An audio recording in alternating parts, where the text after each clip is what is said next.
You got your debut album out of the way under your belt. How did life change for Chill Will after that album came out? Uh, First of all, I mean, now you got money. You got a little bit of money. I'm buying cars. I can get my own car. Get my. You do everything yourself, and you put a little money away. I finally, got to get a house. Got to get, stuff that you always dream about getting. That you can finally go and obtain. And it was just a matter of how to keep this going, you know what I'm saying? Because at the beginning, you start to feel like this ain't never gonna end, like, yo, it's ridiculous right now. Like, and you start looking at your bank account, you be like, oh my God. Like I remember trying to keep $100 in the bank, you know what I'm saying? Or whatever. And now you look and it's like, yo, it just keeps going, you just keep on. And this is before we was really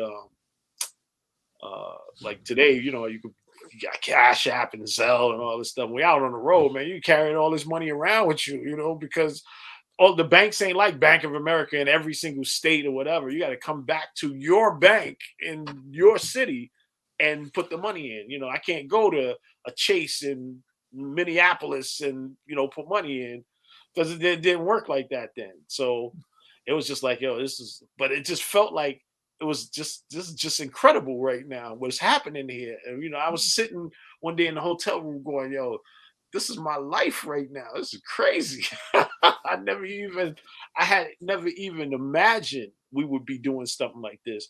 Then we went to London, and it was like, yo, I'm in another country. Like, and my mother has no idea how to reach me here. I'm 20, at that time, Yeah. Wow. So we flew to London, and I'm like, yo, we out here. We can't even make phone calls out here. We're in a different country, and it's just now we seeing the world. You're seeing all these different places that you've heard about, that you've read about, and now you're here. I saw London Bridge. I always thought this was a joke. I never really knew there was a real line. I'm like, It was oh, just a bridge nursery rhyme. falling down, falling. I'm like, okay, that's what I know. But there's an actual London Bridge. It's Big Ben, then you go to Paris, you seeing the Eiffel Tower, you going to this place, and seeing all these things that you never um thought you would see, that you've heard about, that you read about. But we went to Africa, like it's we was like maybe the first rap group to go to Africa. We went to Africa in '89, you know, with Stevie Wonder. Mm. Who knew? You know, so that was something I would have never imagined. Like the traveling alone, it's just amazing to me because I love to travel. I love the, but I don't get to see things like we should because we're working. I like to go back to some of these places and just go to and visit. Where you can just see stuff and you don't have to be going to sound check and radio stations and all this other stuff. Right. It's a beautiful thing, man. Absolutely. It's a blessing that we got to see all of that, and I think that was the biggest change for me was the traveling, was the part I appreciated kind of maybe the most out of everything that has happened because I got to see so much of the world that I would have never have gotten to see, like Amsterdam and how loose they are with so many different things. Right. Like women in the window, like you just pick like clothes. I'm like, what is this? you Wow. know? What was your initial deal with Reality? Was it for one album, two albums? Is it time to renegotiate at this time? What's your relationship like with Reality going into your second album? I think it was a three album deal, and we had, but we were making albums so slow then. Three albums took 5 years or something to make. So I think that was just getting through those albums, but I think we had kind of outgrown Reality. It was like we had become in a place that we couldn't really go any further with them. Because when you start seeing the machines of Def Jam and all these other things, you'd be like, we got to go to some place that's moving a little more right now, than this, and with a real machine behind it or whatever, and try to make some things happen and whatever. And then we ended up just moving off of them and moving on and doing some different stuff. Right. Going into that sophomore album, The World's Greatest Entertainer, what adjustments did you guys make? What did you learn from your first album and adjust going into the second album? We actually brought in other people, like Hank Shockley did 2 songs, Pete Rock did a song, we actually brought in producers on on the next album because, we did the first one ourselves. We did the whole thing ourselves. So we brought other people in to do different things and to kind of say, give me what you think I would do. You know what I'm saying? Like, yeah, what do you think I would do off of this? Or what do you think we should put on this? Or what do you think that would work with this or whatever? Because Doug came up with Keep Rising to the Top and he just said, I want to do something off of this song. And then Hank did the beat and did everything else and put everything in.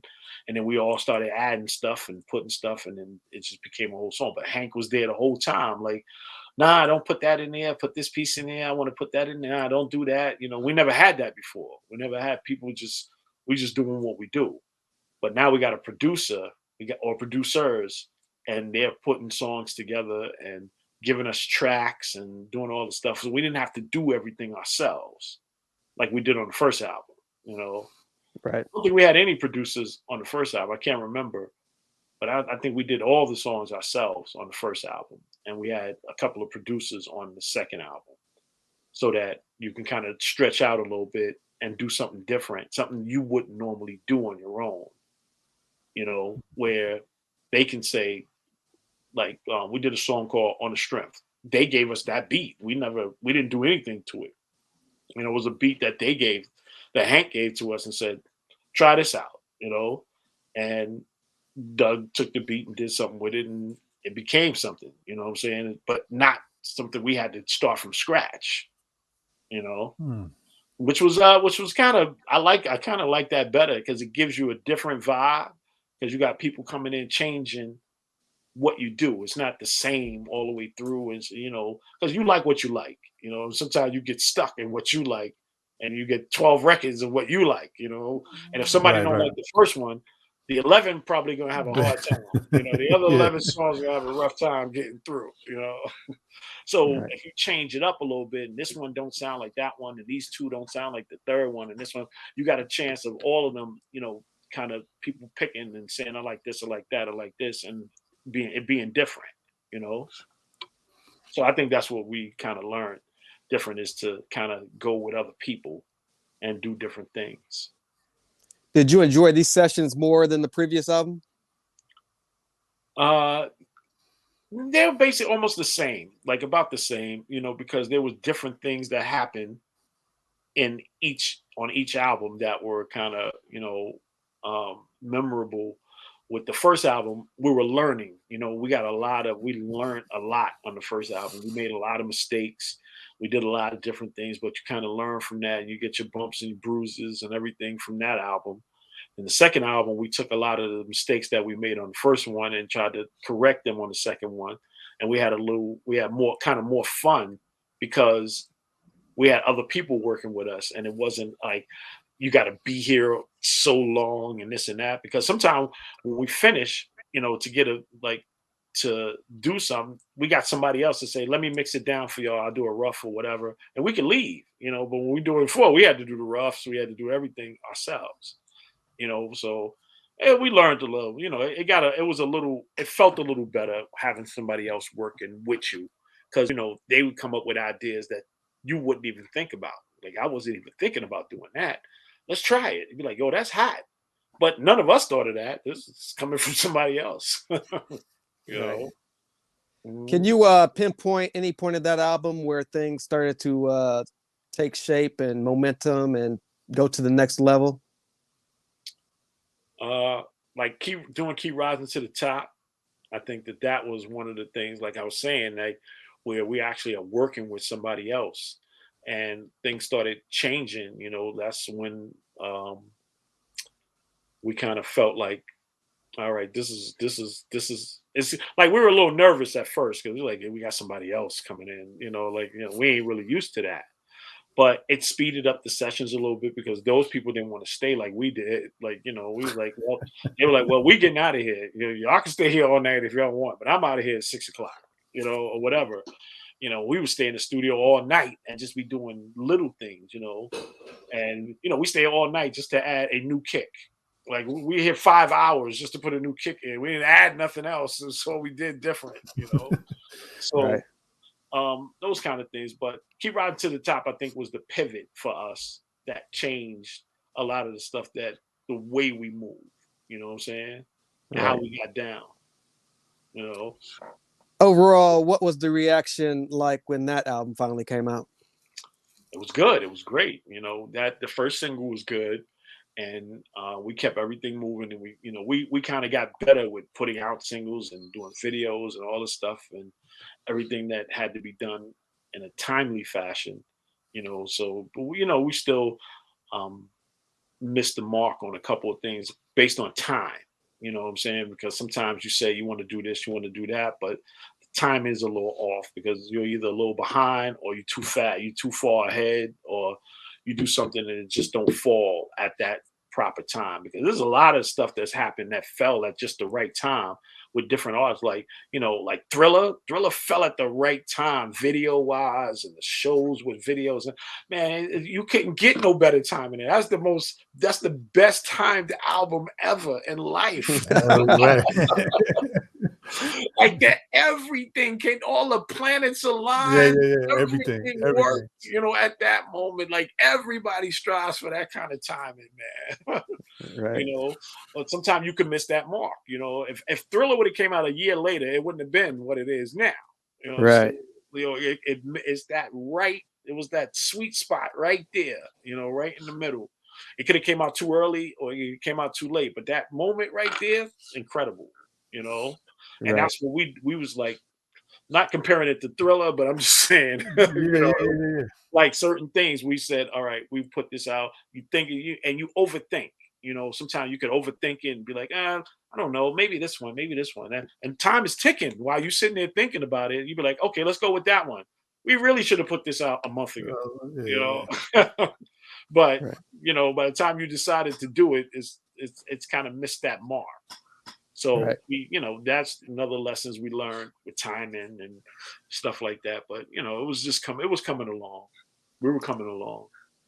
You spoke of always being out on the road. You're in the midst of a lot of great acts and artists at this time. Can you take us back to your greatest tour lineup and maybe a great tour memory between 87 to 89? I think the Dope Jam tour maybe was one of the best ones we were on with that was with Eric B and Rakim, Kumo D, Public Enemy, Ice T, Biz. Who else was on that tour? It was maybe another act or two on there. That was a fun tour because it was like all our peers, you know, and it's like everybody. Houdini was on there. Um, yeah, Houdini was on that tour, so that was a great tour. We had a lot of fun on that tour. We had buses. We was racing buses on the highway, you know, trying to beat each other to the next city, you know, that kind of thing, and winning. We had charts up of who won this night, performing wise, and we were like, okay, this night goes so and so, this night goes to this person. Oh yeah, we had 25 people faint this night, so that's our night, or whatever.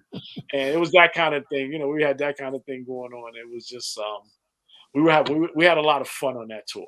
You know, it was a good time all the way through. You Right. know, You so sounded like the albums were doing very well. What eventually happened to the deal over at Reality? we moved on. We kind of left them. We left them and moved on to something else to do something different. Wanted to try something different. You know, Doug is always about doing something different, whether it's whether it's right or wrong or whatever it is. It's like you're never gonna know what it's gonna be until you do it. You know. So I think we ended up leaving reality and we went to Busted with MC Hammer's label. MC Hammer's label, you know. But I think that they had a different vision than what Doug had, and it was clashing, and Doug gave in to kind of their vision, and they were moving stuff around without saying anything. Like you would see a video and it would come out and it'd be different than what you shot. You know what I'm saying? It's like Uh, We didn't. Where Yo, you listening from? Where? How I get in there? listen, Whatever. man. Yeah. I, I, I, I'm gonna be 100% honest with you. The first That's time I what we do. saw, I don't even remember the name of the song, but I remember the Busting out. video. That was it. When he Busting out. came out with like, I was With like, the purple suit on. the suit and like the. Yeah. I was hard. I'm not gonna lie. I was heartbroken. Listen, I've been a huge fan of Dougie and you guys since day Oh, one. right. And I was just like, what is this, man? Like, Right. I get it. I get trying new things. I'm all for that. Right. But nah, that wasn't it, bro. Right. I'm And sorry. it was like kind of being pushed in it. Like once you sign and you say, okay, now ain't no records done, ain't no music, ain't nothing. You just it's all paperwork at this point. You do all your paperwork, you get everything done.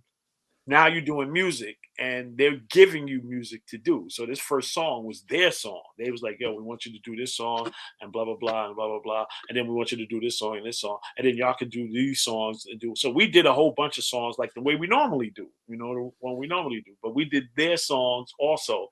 And then they put their song out. The first song was the song that we did with them, which I don't know if it was that bad of a song. Like, it wasn't like, but we didn't really get involved in that song like we did normally, And then it came out and it was just like, it was just like a nightmarish time. I mean, maybe it hit different, in that region. You know what I mean? Well, Maybe.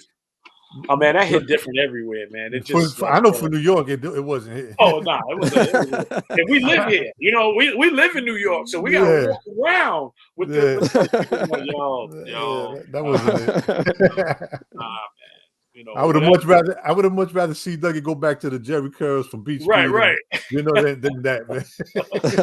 Yeah, that did, but it was something to try, something to do. Nah, yeah. I'm just joking, and, bro. we had to get out of that, and that was the only album and anything we ever did on that label. We left there and went to G Street, and then we came out with Ayo I. We kind of try to redeem ourselves real hip hop, like call a response, saying like, yo, we gotta get back to New York, right. And do something that sound like, it's some uptown joint right here, whatever. Yeah. So then we ended up doing that, and that kind of like, because that was a downtime for us when we did that album. I mean, we didn't even work off that album, man. We did nothing. We did a whole year with no shows. We didn't work at all. We didn't go nowhere. We was doing promo stuff for them, and then that was it. After the promo stuff was over, we pretty much sat at home for like a whole year, and it was just like, yo, we can't do this here. We gotta do something else. And that's when did Ayo I. And that kind of the radio picked that up, and everybody was playing it and it was getting played and started to kind of pick back up. We starting to get back into the mode again.